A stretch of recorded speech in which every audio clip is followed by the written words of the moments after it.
You're listening to the Social Hub Podcast, a place where we give small brands the skills and know-how to master all their social media, digital, and content marketing. I'm your host, Stacey Cranich, mum, champagne drinker, and self-confessed karaoke queen. Join me in a journey of real conversations and meaningful messages that will help you grow in your business and life, so you can have the most epic version of both. If you have a big vision and are ready to shine, then grab a cuppa or a cocktail and listen in.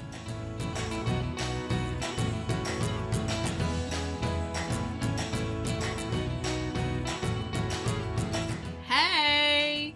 Welcome to episode 1 of my very own podcast. As an avid consumer of podcasts and someone who's had a podcast on the list since I started my business, this is pretty bloody exciting. I'm your host, Stacey, and if you've been following me for a while on my other online channels, then thanks a bunch for supporting my podcast. A total virtual love going out to you today. And if we haven't met before, then a huge hello.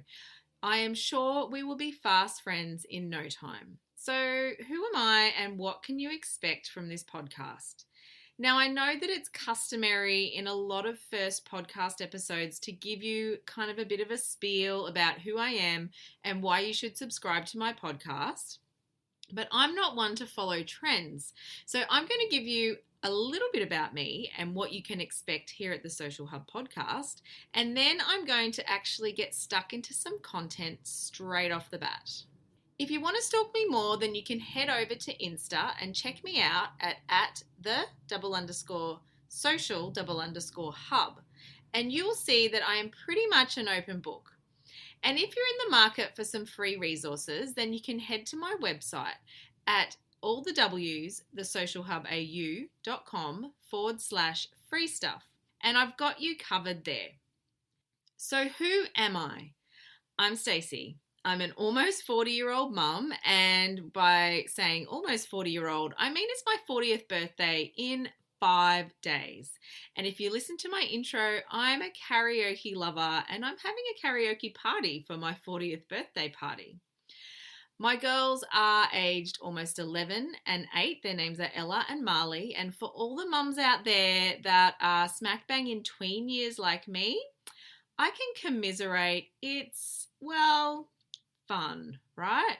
I found the love of my life in marriage the second time round, and we live in northern New South Wales where the beaches are pristine and the sun is always shining. I grew up in country New South Wales, and yes, I always say that you can take the girl out of the country, but you definitely can't take the country out of the girl. I'm more at home in shorts and thongs, Havaianas are absolutely my shoe of choice, than I am in heels and a dress. I'm a pretty open, honest person, and I'm going to give you a full disclosure today.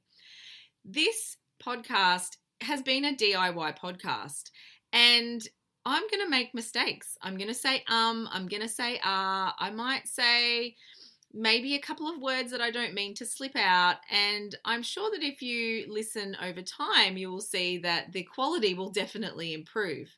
But I'm a big believer in taking action, and that is exactly what I'm doing here because I'm super passionate about getting this content out to you so that I can help you in your business and in life.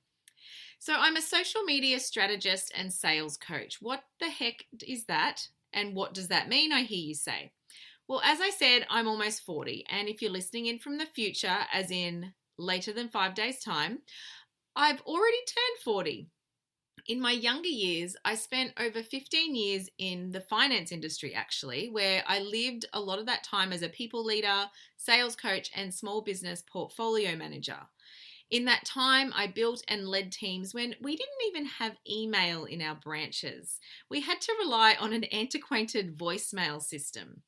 And this was before Facebook was even an apple in Mark Zuckerberg's eyes. So we didn't have Facebook or Instagram or Facebook Messenger or any of these platforms that we have available to us to use in business today. So in that time, I learned how to sell to real people, to speak to your client as a real person, and to craft your skills in talking to them in a conversation that helped them and you determine what was the best outcome for them.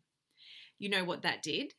It created happy clients, happy staff, and most of all, good results. I've led teams from non-performing in all their KPIs to performing in each and every one of them. So I guess you could say my superpower is that I understand people. Fast forward to my mid-30s, and I had found a love of online marketing, particular social media for small business. I had been an avid user of social media since MySpace was around, and for those of you that are in your 40s, do you even remember platforms like Napster when we used to, download our music? Yeah, I've seen it all. Even when I was younger, MSN Messenger was like the it thing that everybody used. I'm definitely showing my age now. Anyway, I fell in love with the power that social media held for small business owners. And I started helping some friends build their brands online. I did some training and kind of became like a dog with a bone and devoured everything I could about this new passion. In 2018, I started the Social Hub and I have not looked back. The journey of starting a business from ground zero to fully booked in less than 12 months was a wild ride, to say the least. I can honestly say I learned a lot of what not to do as well as what to keep doing.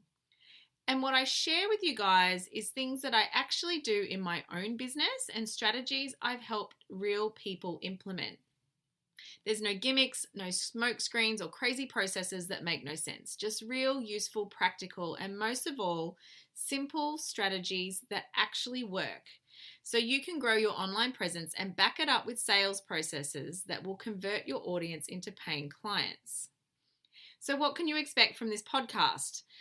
Well, when a lot of people come to me, they're frustrated and they feel stuck about how to actually grow an online presence that converts people into paying customers. There's so much noise out there, in particular in the realm of digital marketing.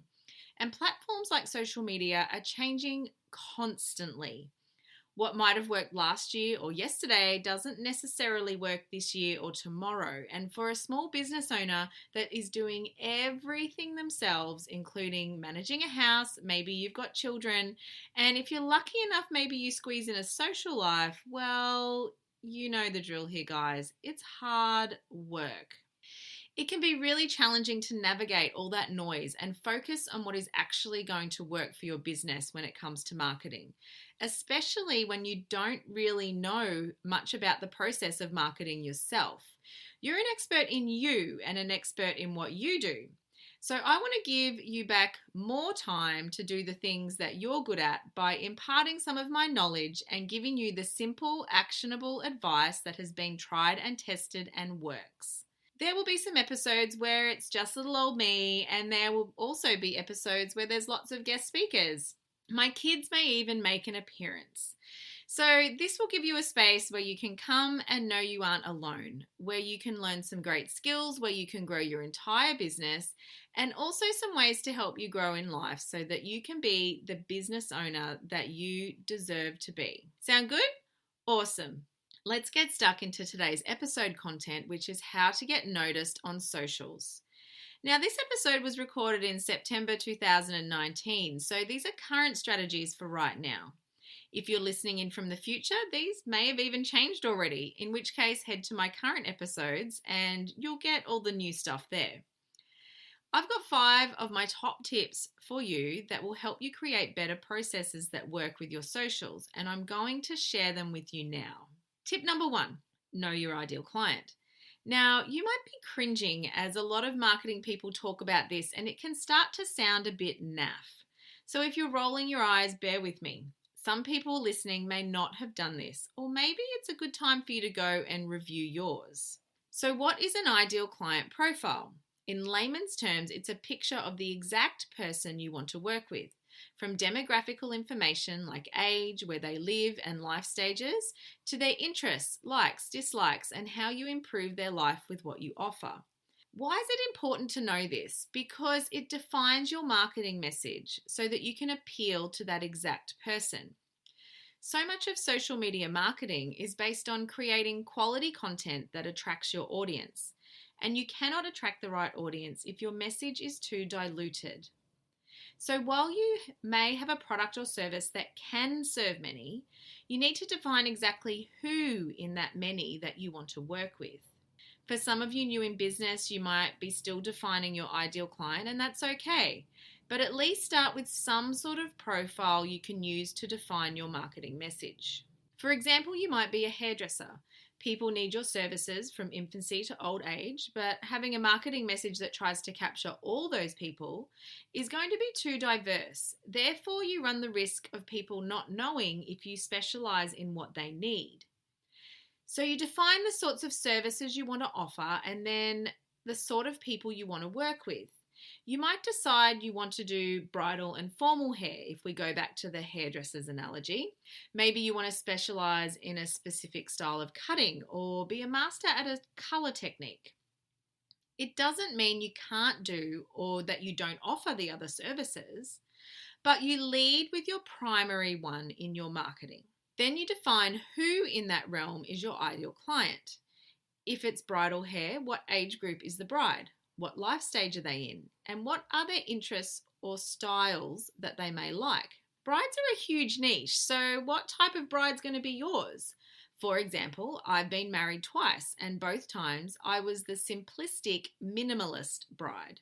I wore no veil, not even a proper wedding dress, and my hair and makeup was simple and natural. So there was no way I was going to be interested in engaging someone who specialized in big fancy updos or bold makeup. I wasn't interested in reading countless magazines about intricate place settings, but I was keenly interested in how I could style up a non-bridal dress and use everyday items as decorations. I was more interested in where the photos would be taken and where the sun would be sitting at that time, or where the outdoor garden altar would be and what the flowers were that would be on it. So you can see in the marketing message to attract me at those times, it was quite specific.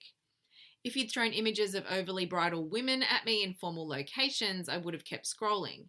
But an outdoor, low-key ceremony where people sat on logs and the bride wore a dress from Kmart she styled up with some cool accessories, well, that I was all ears for. Now, if you need some help going through this process, then I have a client profiling cheat sheet that you can download for free over at www.thesocialhubau.com/podcast. You can find today's episode link, and on that page is a link to grab your free cheat sheet. It will walk you through identifying who your ideal client is, what their pain point or issue is, how you solve it, and how you make their life better. I recommend you grab it and work through it, even if you know your ideal client, as it's a process you can always get more out of each time you do it. Tip number 2, know what content your audience like to consume. This is a massive one, guys. I cannot express how important this is to identify after you do step 1. The online marketing world is a big and growing bigger everyday place. You cannot do it all and do it well. For some of you listening, you might be at the stage where you can outsource some of your marketing, and in that case, that's amazing. Employing a specialist to help you in certain areas like creating videos, for example, is a great investment. But for a lot of you that are still doing all this yourself, you literally cannot be everywhere and be showing up to your full potential. I often see this where someone will have a profile on Facebook, Instagram, LinkedIn, Pinterest, YouTube, and they're creating content on all of them, but it's inconsistent, and again, the message is becoming diluted. Instead, what you need to do is work out what platforms your audience is on. Focus on 1 or 2 of them and get that right, and then look at expanding out to other platforms. So let me give you an example. One of my clients, we identified really quickly that her audience was mostly on Facebook rather than Instagram. So we chose an initial strategy to focus on Facebook and email marketing, and then once that was mastered, to move on to building a presence on Instagram and other platforms. What this did was it allowed us the opportunity to create some really valuable lead magnets to grow her email database, and some strong Facebook marketing that included adding some great video and utilizing the features that Facebook offer a little bit more effectively and strategically, things like Facebook events and Facebook offers. It also allowed us to fine tune the message right down to where her audience wanted to consume it and what they wanted to see there. Had the focus been on Instagram or Pinterest, that audience would have been missed entirely. So ask yourself or do some market research and find out where on the platform your audience is. Are they mums who prefer to consume short, easily consumable content like stories? Or podcast style content where they can listen to it while multitasking?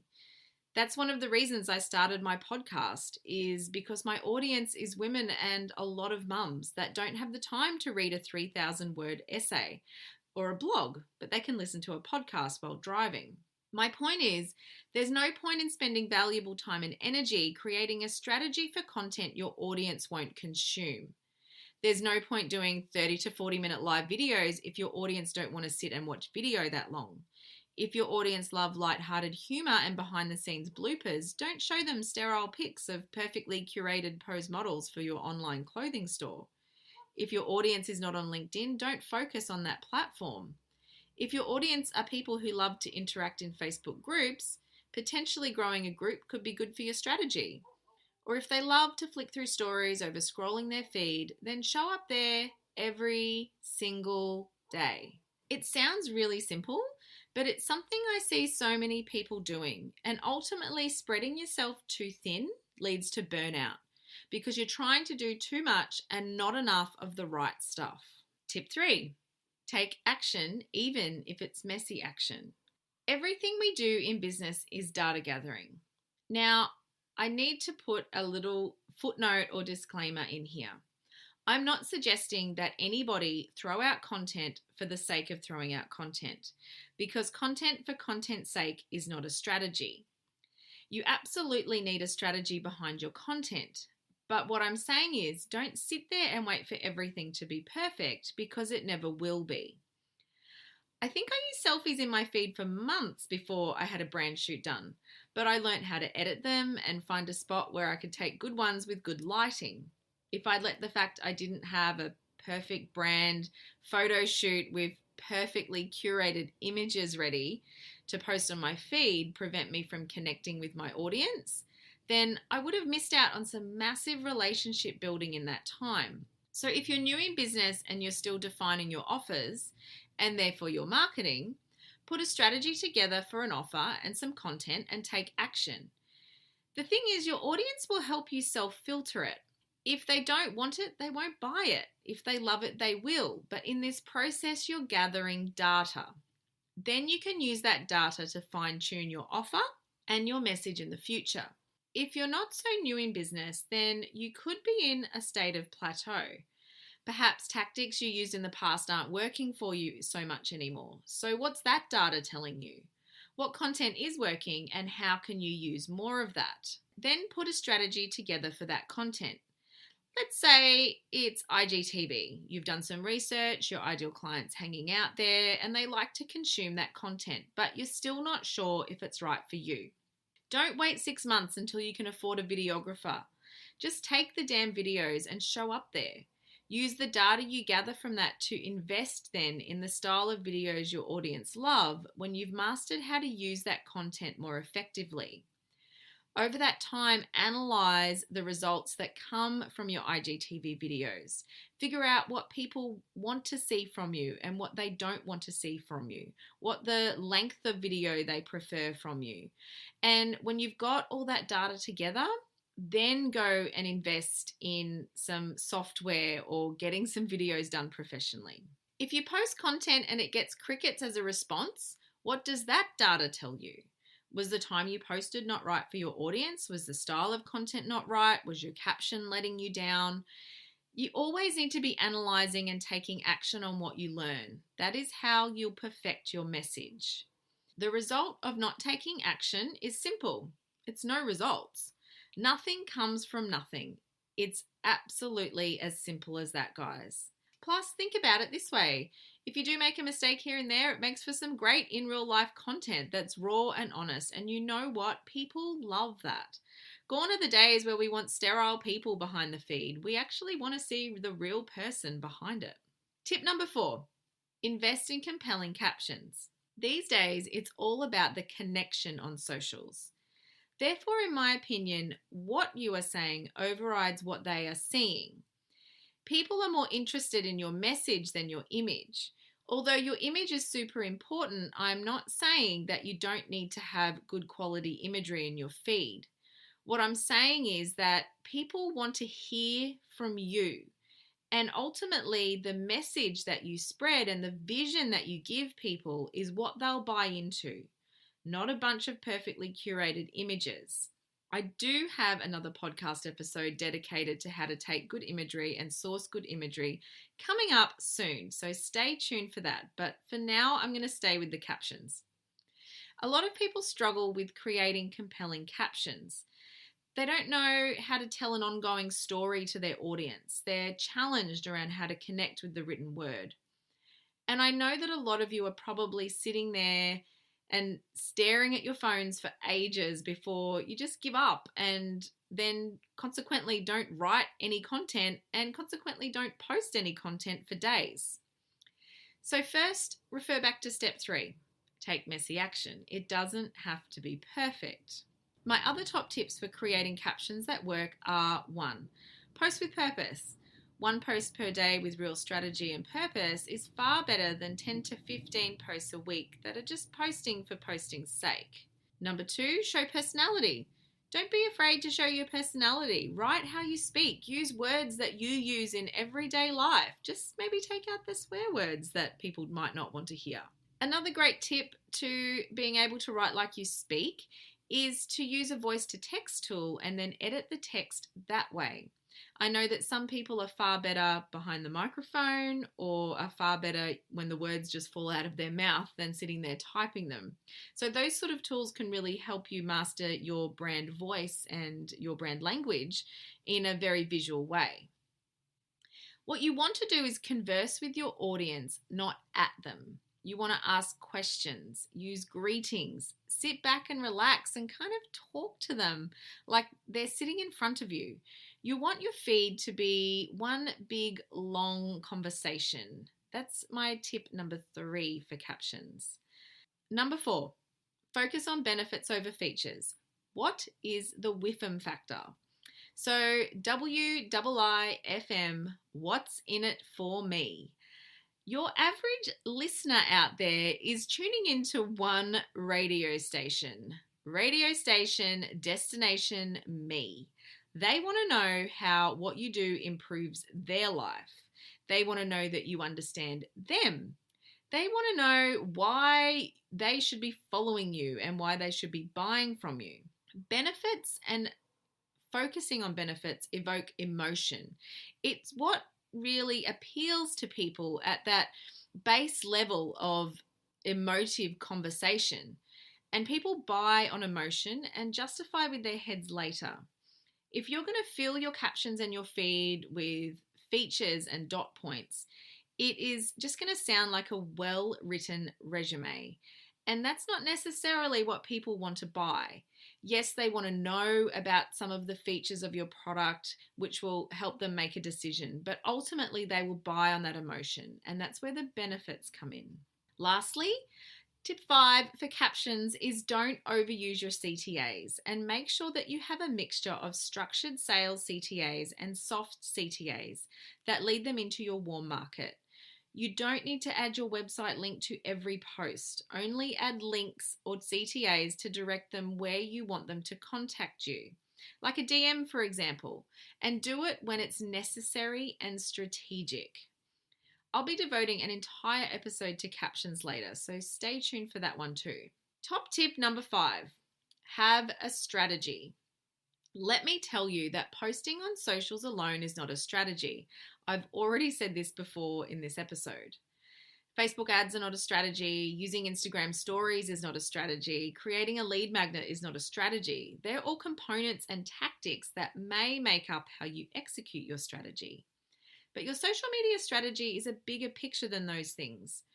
It's what will support your business to get you where you need it to go and support your overall business objectives, like being an authority in your field or building a community, for example. Your strategy is also what will drive your key performance measures, like generating leads or growth. And this depends on a number of things like what stage your business is in and if you have other referral sources, for example. There's no point having a strategy that focuses heavily on lead generation and conversion if your business was booked out for the next 3 months. Maybe you're taking leave, or you're just that busy and you need to look at outsourcing to free up some time and availability. What would be far better here at this time is to have a strategy that captures leads and focuses on engagement, but not conversion. What you would want to do here is to nurture, grow, and keep people hanging on your every word, so that when you are ready to head back to market to your audience, when you've got a clear slate or you're back from your holidays with a series of offers, you have a larger audience and a more engaged audience to sell to, making conversion easier and faster. I know that marketers fling strategy around every second word these days, but it's so important, and that's why it's the place I start every coaching call, every coaching client consult, and all my online programs with. Even if it's just to get you to revisit your current strategy and make sure that it's still what you need. If it's not, then we move on. We regroup and we fine tune it. So there you have it. My 5 top tips for being seen on socials. Number 1, know your ideal client and how to serve them. Number 2, know what content they like to consume and show up there. Number 3, take action, even if it's messy action. Number 4, craft compelling captions. And number 5, have a strategy. And that, my friends, is episode 1 of the Social Hub podcast. Done and dusted. If you loved it, then please head over and subscribe, as all my episodes will be dropping weekly and you won't want to miss them. And please leave me a review. It is how new podcasts like me get off the ground. And if you leave a review, I have something for you in return.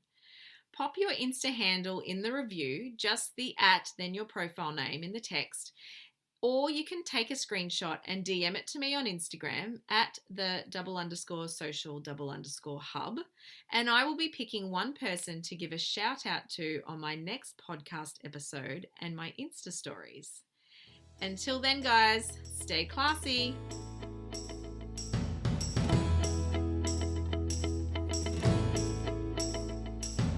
Thanks for listening to the Social Hub podcast.